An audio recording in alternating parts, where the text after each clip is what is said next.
Hello, my name is Jeff Asselin.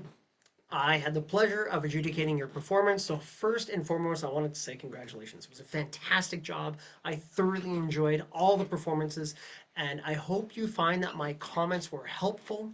What I'm going to do today is I'm just going to talk about some just general things, principles that you could look at just to improve your own self-development, but also your cohesive development as an ensemble, which is really, really important.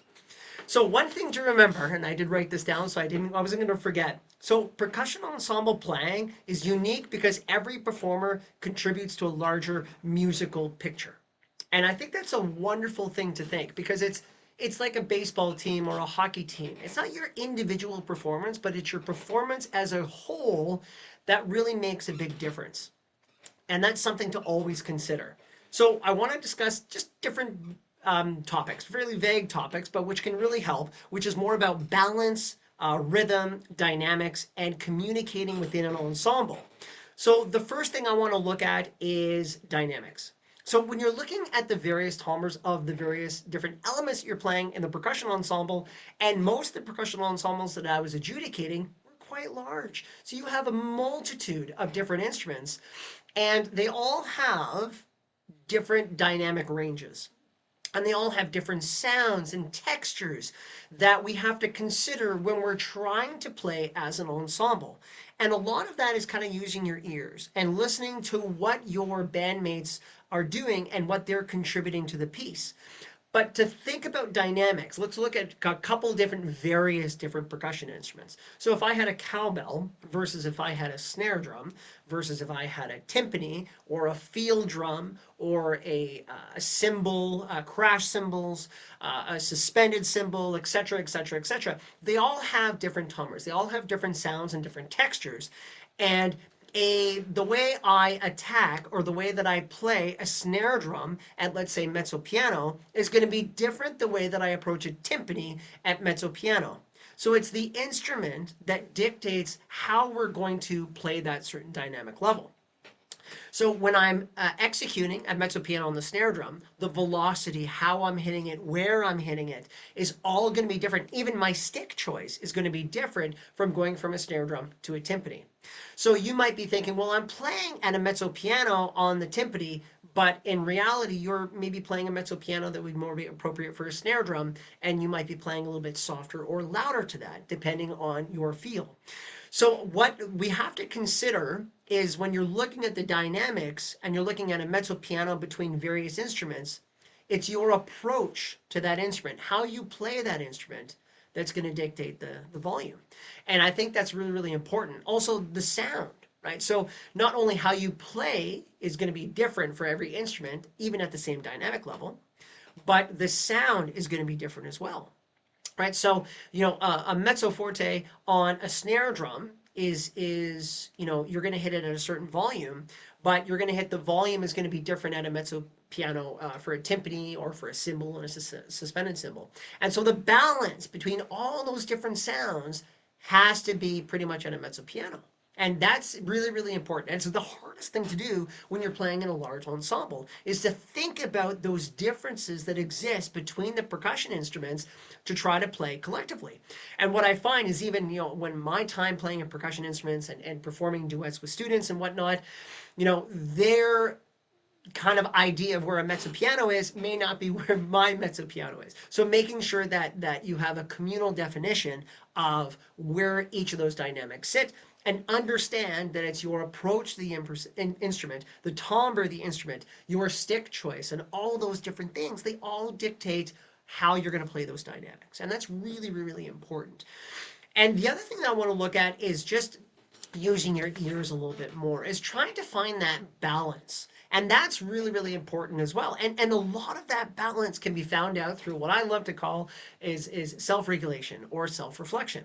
And I want you to be thinking and asking questions because great ensembles listen more than they play.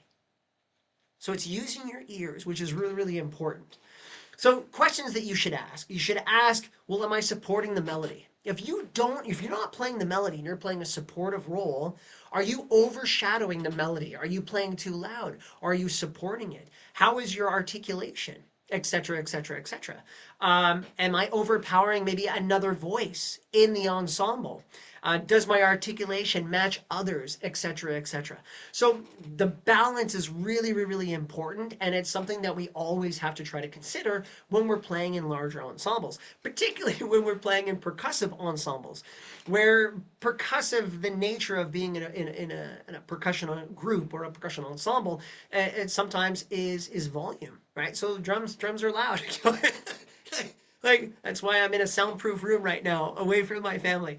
But so you have to understand that, right? So that's really really important, right? So if you're playing a snare drum and you're playing at a particular volume, you have to understand the room that you're in. You have to understand all this is, and using your ears to make sure that you're not overpowering any other ensemble section or the melody or things like that. So having that balance.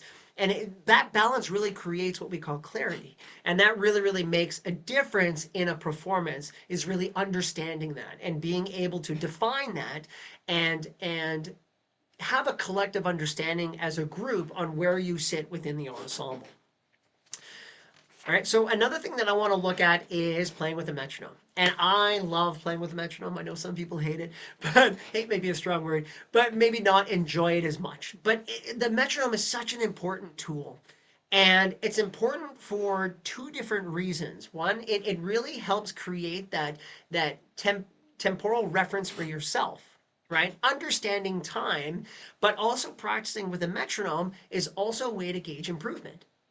Right, so if you're doing a difficult passage in an ensemble and say you're practicing on your own or you're practicing with a sectional and you're practicing with a metronome, let's say, the performance tempo was 120 beats per minute, but right now you can only play it at 90, right? So you're doing 90, you've been practicing individually as a sectional, and now you're able to play it at 110. Well, that is a sign of improvement, right? And that sign of improvement is really good for what we call intrinsic motivation.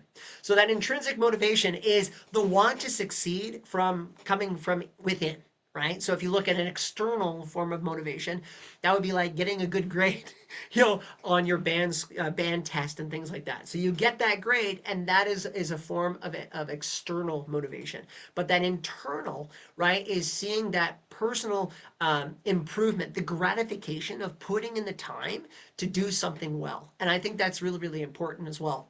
One thing I also want to look at is playing with a metronome, but as a group. Now, obviously, you're going to have to amplify the metronome in some way with some sort of external speaker or a sound system to make sure you all can hear it. And I recommend putting it on different subdivisions so you can hear those subdivisions that exist within the piece.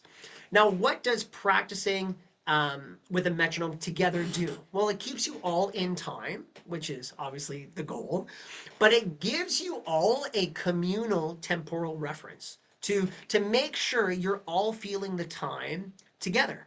And that's really, really important, right? So if one section might be rushing a certain, melody piece or a run or a scale or something, and maybe a supporting session is trying to keep up to them rushing that section. But playing together with a metronome will help illustrate the idea of having that communal center. And that's really, really important. I also recommend rehearsing slowly. Don't try not to do everything up to tempo. Practicing at half tempo can be really, really beneficial as well. Using subdivisions when you're practicing with the metronome. And another good thing is to turn the metronome off and on periodically. So maybe your teacher would have to do this, but let's say they start you with the metronome and you're doing it, you're practicing as a band, and let's say for a measure or two, you turn the metronome off and see if you're rushing or if you're dragging or if you're keeping the same tempo going across, right? So that is a really, really good idea for how to improve collectively as a band. Another thing that I want to look at is counting, right? So looking and understanding the rhythmic phrases of your piece and being able to clap them, right? So I find that sometimes students, they don't tend to count, certainly not out loud, but count in their head very well, and sometimes they have difficulty doing it. And I think when you're rehearsing by yourself, you should be counting out loud because it's another way of learning, right? So if I'm learning the melody, yes, you're learning through your ears, right? You're learning the melody, but if I could count and play the melody, That is another level of learning because you're learning the rhythmic structure, the rhythmic framework, and you're subdividing it all in your brain. So it all goes in these little schemas inside your head, and you're learning that melody better. You're learning it. It's going to be the retention of that melody is going to be higher. The composition of that melody is going to be better. The rhythmic structure is going to be better, etc., etc. So clapping is and singing your part and or counting out loud is really important. Now, if you're not really too sure how to count, here's a really, really rough guide, right? So if you're counting 8 notes, you always want to count them 1 and 2 and 3 and 4 and. If I'm counting triplets, I would recommend going 1 triplet, 2 triplet, 3 triplet, 4 triplet. If you're counting 16th notes, 1 E and a, 2 E and a, 3 E and a, 4 E and a. Here's a tough one. How do you count 16th note triplets?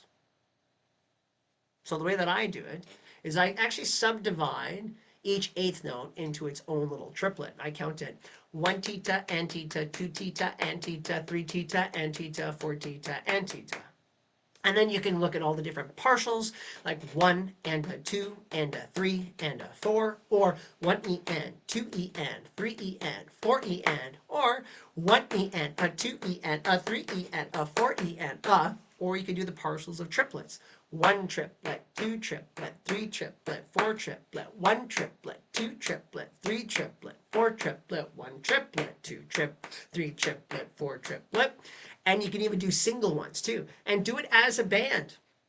Go through, a table of time or just like a rhythmic structure and have everybody clapping the same rhythm with a metronome, right? Because metronomes are awesome. But it really, really helps you understand subdivisions.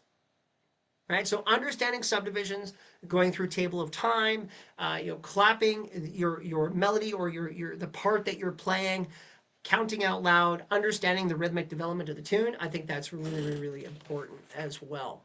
So I hope you enjoyed this. It was a pleasure, listening to you play.